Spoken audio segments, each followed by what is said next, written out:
Whenever you're ready. Okay, so hi, my name is Heidi, and I am with InterExchange. I live in California, and I work from my home office in the San Francisco Bay Area. And I've worked with au pairs for over 20 years, and I love the program. I'm also a mom, and I've been a host mom before. My family is a little bit unique in that we have 6 kids. So we have a busy house with a lot going on, and yeah, that's one of the reasons why I love the au pair program. So Americans were very busy. Most parents on the that host au pairs, both parents work. And Americans, like in Japan, like you work a lot of hours typically. So they need an au pair to come and help with the kids. And it depends on what age children you're working with, but a typical day for an au pair for like a school age child would be wake up in the morning. You know, your host parents are probably trying to go to work, so you would help the kids get ready for school. You might make their school lunch, help them get dressed, brush their teeth, you know, do everything they need to do in order to leave the house. And most au pairs would drive the au pair to school and drop the kids off at school. And then some host families, like you'd have maybe during the time the kids are at school, you would be not working, you would have free time. And then once school's out, pick the kids up from school, bring them home, give them a snack, help them with homework. American kids usually have a lot of activities that they do after school. So they do a lot of sports. It's very common for kids to do a lot of sports and even like 1 or 2 sports at a time. Music, all sorts of activities. So the au pairs are helping take the kids to those activities. And some au pairs may make dinner for the kids. It just depends on the family. But that would be a typical day for like kids and school age kids. Another question for you is, what host family expect au pairs? What's the expectation onto the au pair? That's a really good question. And I think the first expectation is that the au pair is always going to be looking out for the best interest of the kids and keeping the kids safe. Any parent wants whoever's taking care of their kids to be making sure that they are, that they're well taken care of and that they're safe. But also host parents, they really want to see the au pair and the kids have a good relationship, and so it takes time to develop a bond with your host kids, and some kids are easier to bond with than others or to be friends with than others. But that's one expectation. The host family really wants the kids and the au pair to have a good relationship. I would say that the third thing is that good communication between the parents and the au pair is really important, because you're caring for the kids, you know, 8 hours a day.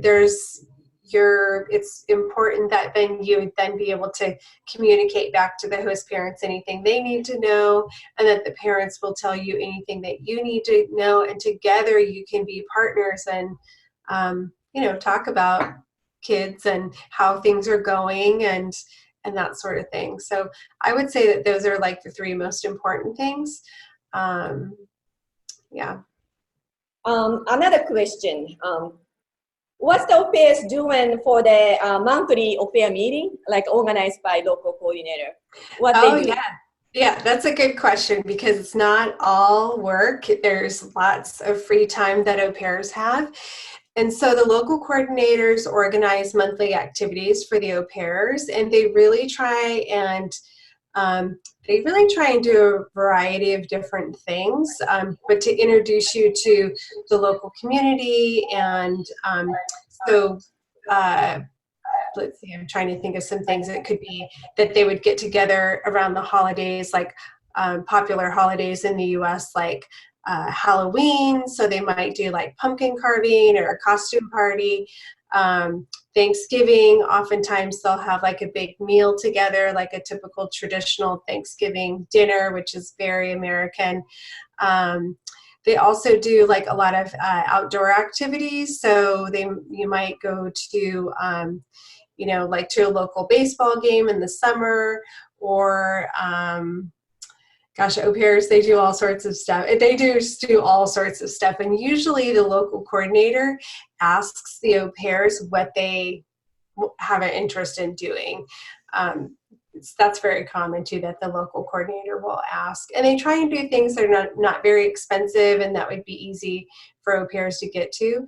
But I would say that that's the thing that the local coordinators love the most, is getting together with the au pairs on a monthly basis and really having fun and having a good time.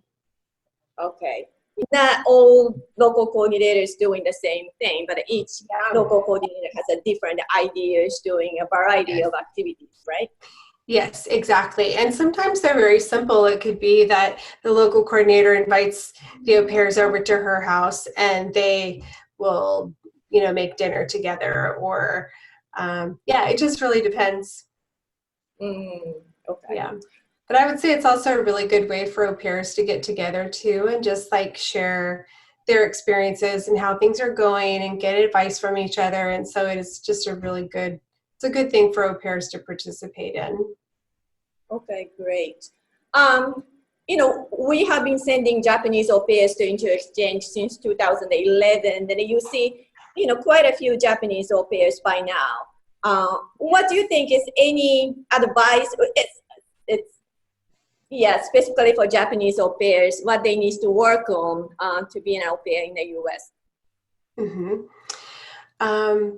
I think we talked about this at the last meeting last week. So I think one of the big differences between like Japanese culture and American culture is Americans are very very direct and very friendly and very casual. And I think that can be very different for Japanese au pairs at first. They may be like not used to speaking so direct, or being very shy. And so I would say that that's one thing that is very different, and it just takes a little practice for them to feel more comfortable. So that's one piece of advice like I see, and also to sometimes being a little very nervous about their English skill, like their English language skills. And I would say that most Americans don't speak a foreign language. And so we really respect when people, especially young people, come and actually speak English. Like we don't care if you make mistakes, it's okay. And so I think maybe not being shy about your English, and just it's okay to make a mistake, and just using your voice as much as possible, I think makes it much easier for au pairs. Japanese au pairs specifically, to kind of just feel more comfortable. Yes, true. I just talk about it before, how to include the English, what is important in the Japanese au pairs who experienced being au pair even said that it's very important to not afraid to, making a mistake, try to communicate in English as much as they can, even though it is not complete sentences. It's better to start saying some words. Yeah, of course. And your host family will help you. Like if you're saying something wrong, they'll correct you, not in a bad way, but in a positive way, because they want you to be, to like learn how to say it, whatever word or sentence properly. So, and even like your host kids are great teachers, right? And they're probably the best teachers because they're fun, and they don't care if you speak perfect English. So I would say that's something that, and it is hard to live in a foreign country. It's very tiring at first to be around a foreign language all the time, but you get used to it very quickly, and you'll be amazed how fast your English improves. Okay. Japanese au pairs, many of them have a formal education in child care, and have been working as daycare or kindergarten for a few years, like they are professional. But sometimes they see something not wrong, but they think the way they do professionally is different from what they see in the US, the host family is doing. They wanted to suggest something, but they are afraid of saying something to the host family. What would you recommend au pairs to, give the positive feedback or positive proposal to host family to give the good relationship, not trying to be saying that they are, better. Or doing it wrong. Right. Yes, well, most parents, like, they're not sure they're doing it right anyways, because it's hard to be a parent. But I think, well, the first thing to realize is that there's many cultural differences in how different cultures raise children. And it's not, and it will be, you will see things that you will be very surprised by because it's not how you do it in Japan. And, part of the program, much of the program is about cultural exchange. And I love to hear how they do things in other countries. And so I think it's okay to say, oh, hey, in Japan, we actually, feed babies this, or when we give them a bath, this is how we do it. Would you want me to ever try that with your baby? Things like that. My au pair, I had an au pair from Turkey when I had my first baby, and American babies eat jarred baby food. You buy the little baby. And she's like, we do not have that in Turkey.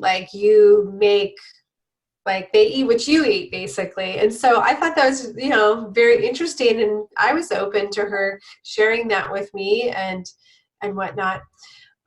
So I think it's always okay to just say how it's done in Japan, and this is how you learned how to do it.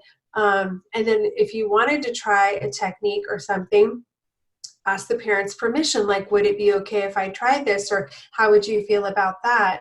And the parents will tell you, yes, that's great, or no, we don't do that, and that's okay. You're right. So instead of saying you are wrong, we would say, well, in Japan, we will do that like this. What do you think? っていうようなアプローチね。皆さんの、経験から言って、なんか違うなと思ったところを、違いますっていうよりも、日本ではこうやるんだけど、どう思いますかっていうようなところでお話をすることで、ホストファミリーも押し付けには聞こえないし、お互いに文化交流、カルチャルエクスチェンジっていう聞こえ方がするので、言いたいことも言えるし、ホストファミリーとの関係を壊さないっていうところにもつながっていくんじゃないかなと思うんだよね。I think it is it's not right not to say anything. It's instead we have to think about how to carry the words so that they can better communicate. Yeah, exactly. And your host parent, your host family, they want to partner with you. They they want to hear your suggestions on how to work with their kids. And so don't be shy. Yeah. If they have a difficult situation, what would you suggest? That is, every child has or can have behavior issues at times, especially when you're living with them, right? Kids get tired, kids get stressed out at school, or they act out. And so, when you're living with a family, you're going to see family life. It's not like when you go and babysit for 3 hours and everyone has a great time and then you leave, you're there when mom's stressed out and tired from a day at work and the kid's tired. And so I would say that, and from my own experience, one of my boys was very difficult for my au pair, and she struggled with trying to deal with him. And so we talked about it together, and I understood her because I dealt with this same behavior. He's my kid. I know how he acts. And so I think together we kind of came up with some suggestions for things that she could do, like, come up with a reward system. So, like try and be positive, right? Instead of like punish, like taking privileges away. We tried the technique of, why don't you, if he's really good, then you guys can go get ice cream, or he can do like a special activity with you. So my au pair and I kind of came up with this strategy together, and that was really only possible because she came to me and said, I need help. I'm really struggling with this behavior So issue. I think it is important to ask for help is very important instead of, Yes. not to say and nervous about,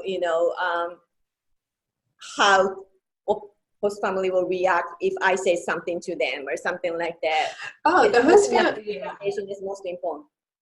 Yeah, I would say parents should not be surprised when they get feedback about how their kids are acting. Like, they should know that, like, their parents know. Like, they should never be surprised by the feedback. Okay, all right. Finally, would you mind telling some advice to Japanese au pairs who are, trying to be an au pair? Yes, well, I would say that, there's so much advice. There's so many just little good pieces of information, but I would say that there's two things I would say. One is have an open mind, because whatever you think your experience will be like in America, it won't be what you think it's going to be. It will surprise you, because you may have never been to the U.S., you haven't met your host family. So really keep an open mind you're just going to go into the experience and not have expectations, and be open-minded. And the other thing is, use your voice. Try to communicate as much as you can everywhere, because you will be surprised how quickly you make friends and you bond with your family. And I think that would be like, that's not just advice for Japanese au pairs, that's advice really for every au pair, is, and sometimes even communicating through the hard situations, like if you have a challenging situation, that's really where you can have the most, like challenges sort of lead to better, losing the words for it, but like even a better experience. Like if you try and work through a problem with somebody, you can have an even better relationship later. So I would say, just come with an adventurous, open mind. And it's a wonderful program, and it's not an easy program. It takes a lot of courage to leave your country and come and take care of kids all day long and be away from your family, but it's a life-changing program, and it's wonderful. I love it. So. Okay. All right. Thank you so much. Yes, it was very nice to meet you, and I look forward to seeing you maybe in the U.S.